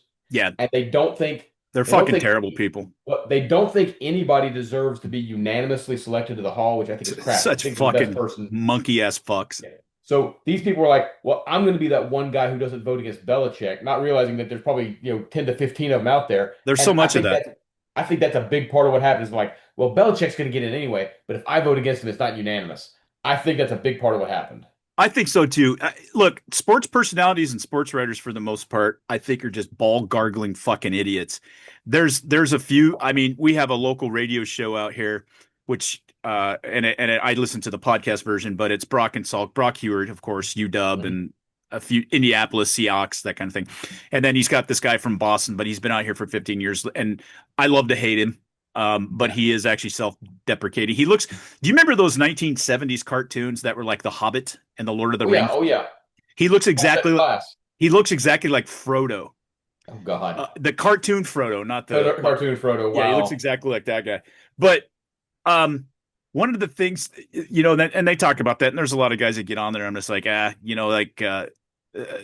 don't know. Anyway, there's some I like. Most of them I think are just fucking idiots. I don't think Kirk Herbstreit, for instance, I like him, but he's not a smart guy. He's not an intellectually smart guy. And I don't think he even knows football all that well, to be honest with you. There's guys like that I can stand, but it's just like, you're not very bright. So one of the things that I mentioned in a voicemail to these guys, and I'll have to try it again because they didn't play it yet, but I'm like, and it's called Here's the Thing. And you call and go, here's the thing. And it's fun, and people call in. There's some very funny people call in. And I got on there ranting about how they fucking try to sound really cool like especially Salt, because he's like a kind of a pudgy 5'8" guy from Boston. And he talks a little nasally, and he's always, he's indignant about things. I mean, he's a nice enough guy, and he makes fun of Brock because Brock's a conservative Christian, and he'll always, kind of not make fun of him, but he'll mention, he'll give him shit. I get it. Give him shit, and it's all good. They love each other, so it's all good. But the way that sports personalities have to abbreviate everything and amalgamize and contract everything, like the big thing, like in baseball now, is you don't say, "Oh, pitcher's velocity," you say velo, which doesn't even fucking make sense, because you should say velo, not velo, because it's velocity. It's not velocity. Yeah. The way they contract everybody's fucking name, like Kenneth Walker, the running back for Seattle, they call him K9, Kenneth number 9. It took me like 6 months to figure out they were talking about Kenneth Walker. Like, I get the A-Rods and stuff like that. It was trendy for a while, but there's like one personality in Seattle, fucking stupidest thing I've ever heard. He did it with everything. So he called a manager. He's actually managing right now at the major league level, Bob Melvin. We had a manager named Bob Melvin for the Mariners. He called him Bo Mel. And it was like, and Bob Melvin was like the most quiet, like mellow dude, and never really got excited. And here's even worse. Tavares Jackson, do you remember him? He was our quarterback there for a minute. Yeah, terrible. Pretty much, yeah. Tavares Jackson, this dude called him Tarvar. That doesn't even make any sense, because that's just his first name with the IS off of it. It would have been T-Jack or Tarjack. Yeah, well, you got... And it's just, I fucking hate it whenever they say, or they go, that's a pretty good comp. Well, Competition. You better hope that Sadar has a good game. Yeah, exactly. God. No, anyway, that drives me nuts about sports personalities in general. Yeah, but y'all try to sound like tough guys because you're surrounded by tough guys. One of the voters came out and admitted that he didn't vote for Belichick because he thought he was going to get in anyway, and he voted for these other 3 people who... Yeah, I'm sure that's a lot of it. But I have questions about who the hell they have voting for the Hall of Fame, because this writer that came out and said it, I've never heard of him. Yeah, Apparently I know. He used to write some stuff for Pro Football Weekly, but his last column in that was in October of 2023. Yeah. I mean, you should have to be an active writer. You should have to, Yeah, look, there's some writers I don't like, but who should have a better voice. You would, put Michael Wilbon or Colin Coward, put some other football folks in there in addition to Tony Dungy. Put in Mike Holmgren, put in, Bill Cowher, put in Troy Aikman and John Elway. How about a quorum of NFL coaches who know a lot about NFL history because they study the tactics and the histories and stuff like that? They're gonna know who to vote for. Yeah. A lot of these guys actually, some of these coordinators are 90 years old. Coach these guys. Well, and some of these writers, they never played. They're just out there. Most of them. Very rare. They very covered rare. it, and they view themselves as gatekeepers. It's like the issue I had with the folks not voting in Mark McGwire into the Baseball Hall of Fame, because they're like, and Sammy Sosa, because they're like, well, they had the steroid thing. I get that. That said, back in '98, when they did all that stuff, and you guys were cheering them on the whole time, by the way, it wasn't illegal at that point. It wasn't against the rules at that point. Right. You made it against the rules, and I get it. But some of these people have a holier-than-thou attitude while they were making money off of it when it was happening, off of stuff like they were making money off of the antagonistic relationship with Bill Belichick. Right. And they view themselves as holier than thou, and they don't understand just how badly the public hates them. I think this completely destroyed the credibility of the Hall of Fame. And because Alex brought up earlier today, it's the Hall of Fame, not the Hall of Very Good. I like Kenny Anderson when I was a kid.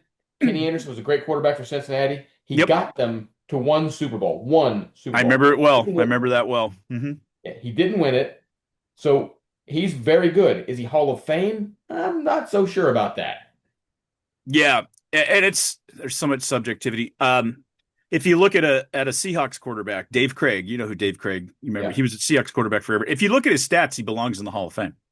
But they never went to a Super Bowl. They made it to a division title game one time and got smoked.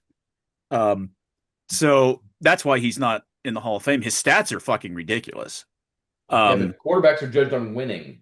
Exactly. And And that's why Dan Marino should never be in the Hall of Fame. Just kidding. Yeah. That's a different situation. But although if you ever just get curious, look up Craig's numbers and compare them to some of the Hall of Fame quarterbacks, and you go, wow, he's got better stats than a lot of them do, actually. In fairness, and I know I'm going to get in trouble for saying this. It's why I don't put Dan Marino in the top 5. Yeah. I mean, I can see that, but anyway. I can think of a bunch of folks who belong above Dan Marino because they actually won Super Bowls. Let's see. Dan Marino's been to 1, and he lost it. Where would you put Jim Plunkett? Much lower. I'm kidding. All right. Let's do this video, and then we'll go home. Okay. Well, I am home, but okay. I am too. I can see my entire house from where I'm sitting, so I know I'm home. That's kind of depressing. Hold on a sec. All right. Our favorite based fearless comedian, bud. I mean, I was in Boston. I was at the Boston Logan Airport, and a family of Somalians came. A typical Somali family, right? You know, 1 husband, 3 wives, 10 children. And, you know, all the women are wearing, you know, curtains. Just that with a hole in it for the face. And, you know, the Somali burqa is just the floating face, the floating, resting Ilhan Omar face. They weren't really bothering me other than they were in my line.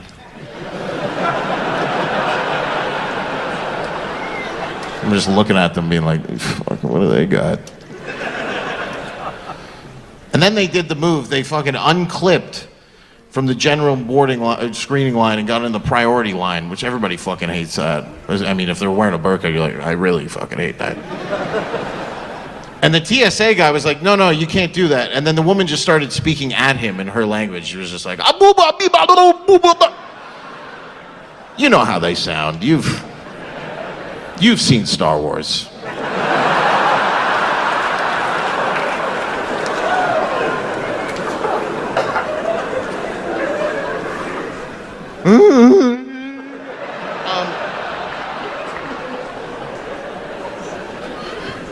I prefer to call them by their politically correct term, sand people.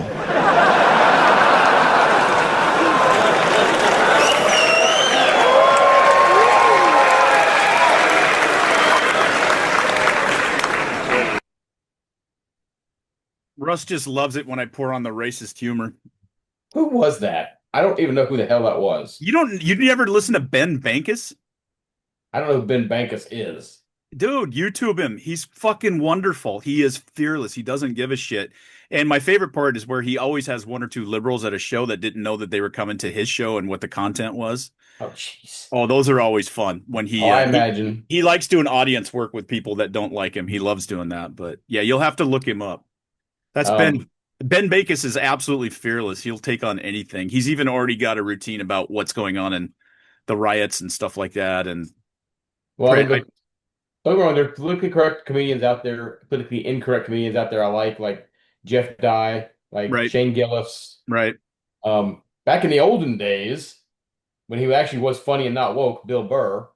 Yeah, no, he sucks now. He sucks now, but you know, yeah. No, there's a lot. I think Rob Schneider, he's had a heck of a I actually am gonna go see him this spring. Really? Yeah, and support him because he's obviously very, very, very outspokenly conservative and is kind of carrying that torch for a lot of comedians. And he's actually a very funny guy when he's not making these terrible movies. Well, there's a he's a douche, but he plays into it. Is I really like Matt Rife. Yeah, he's kind of apolitical though, and he doesn't really. Yeah, but he did a he kind of straddles that line. Well, he also he had it was a clip on my page that I put up there of him going with talking basically making fun of this dude in a wheelchair who's wearing an oxygen mask. Right. But again, when I've seen that, it's funny. The disabled folks go to his show, they know that's what's going to happen. He plays into he makes them part of the show. Now he's douchified himself even more so. I don't know if you see he's got his hair dyed almost like bleach blonde.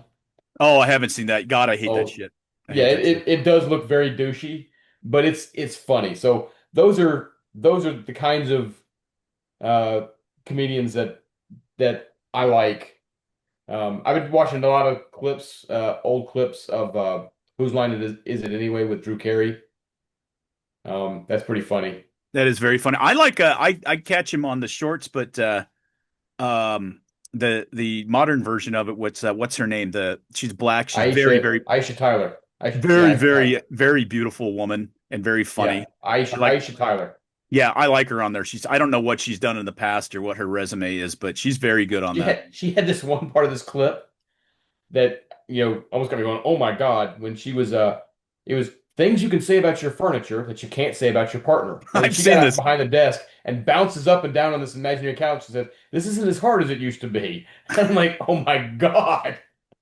Yeah, she's funny. I like her a lot. And it's saucy. I like it. I mean, Ryan Stiles and Colin, what's his name? Colin Mockery, Ryan Stiles, Wayne Brady. You gotta love those guys. I mean, they're classic. Yeah. They're classic. And Tom Brady, I'm surprised he didn't. Brady. Or I'm sorry, Tom Brady. Wayne Brady. I'm surprised he didn't just blow up because he is so talented. He's so funny. He can sing and he's got a great voice. I'm surprised he just didn't blow up and become a superstar. But I'd go see him if he did stand up or something. Yeah. I'd go see him. He's a showman. He's a showman. I like him. So maybe he does. I don't know. I should look. He won Dancing with the Stars one year. Did he really? Yeah. That doesn't surprise me. He's black. You noticed? Yeah, he's black. So anyway, I'm going to shut up now and go watch some. I don't know. Is it time for Greg Gutfeld yet? Yes, it is. Yeah, it's Gutfeld. It's Gutfeld time, so we'll watch that. That's okay. I always delay by 15 minutes. It's so stupid. So I delay watching it by 15 minutes, and I usually do something in the interim or watch something else, and then I go to it. That way I can fast forward through the commercials. I realized that I lost 15 minutes, so I'm gaining no time, but it makes me feel good. Yeah, I get it. It makes me feel like when you're binge watching something and you got next episode in 8, 7, 6, and I'm like, fuck, I want to hit it before it gets down to 0, so I get 8 seconds of my life back. Well, it's like the YouTube commercials that, if it's a 30-second commercial, but you can skip it after 6 seconds, like, oh look, I just gained all this time. I know. Yay, I'm 6 seconds. Oh wait, I'm still gonna die when I die. It made no difference. Yeah, my favorite two on Gutfeld are actually Kennedy and Tyrus. Yeah, Kennedy is funny. We had the discussion on our little clip whether you like Kat Tim for Kennedy more, and you guys were all Kennedy fans. I love Kennedy. Yeah, and because she's so crazy. That's what I like about her. Like the weird things she does with her face and her tongue. And, in fairness, she's crazy. She's cool. Fairness, she's cool. She's a fantasy from my youth because she was one of the MTV VJs. Sure. She's been around for a long time. She's got the big glasses. Right. She's been around forever. Glasses. She's very talented. I think she's great. I think she's funny as hell. I've never listened to her podcast because I have a million podcasts I try to get through, and I don't get through most of them. And I've been this year with the Mariners and the Seahawks doing really well. I kind of got back into my sports podcast. So now that football's going to be over here in a couple of weeks, a week and a half, I won't really be hitting that. I'll be getting back into my politics and my philosophy and stuff, my science podcast. I miss the science podcast. I haven't done that in a while. Anyway, I'm sure everybody wanted to hear that. They just they want to hear that I'm paying attention to this summer's upcoming World Cup. Yeah, nobody wants to hear that. No, anyway, I'll be paying attention. I'll definitely be paying attention.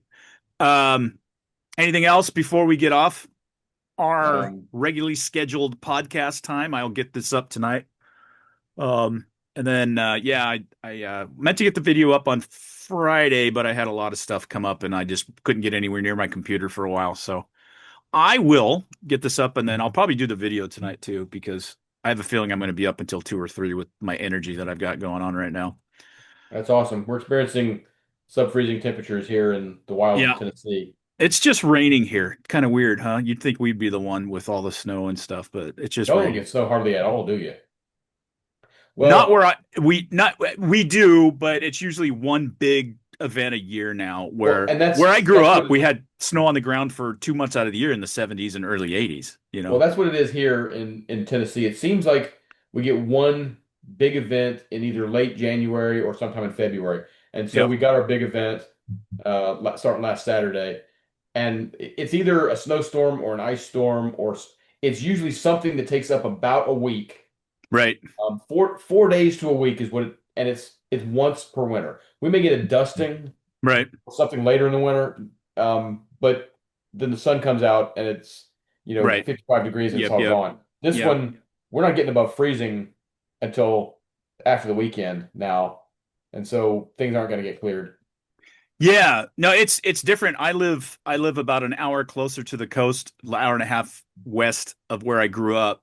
And where I grew up is right outside Mount Rainier National Park, up in the foothills of the Cascades. I mean, those towns are literally in the Cascades. So the weather completely different. Out here, I think we're just about, I mean, it's a floodplain for half this county on this side, where the mountains are on the other side, which is interesting. Makes kind of a neat county to drive through.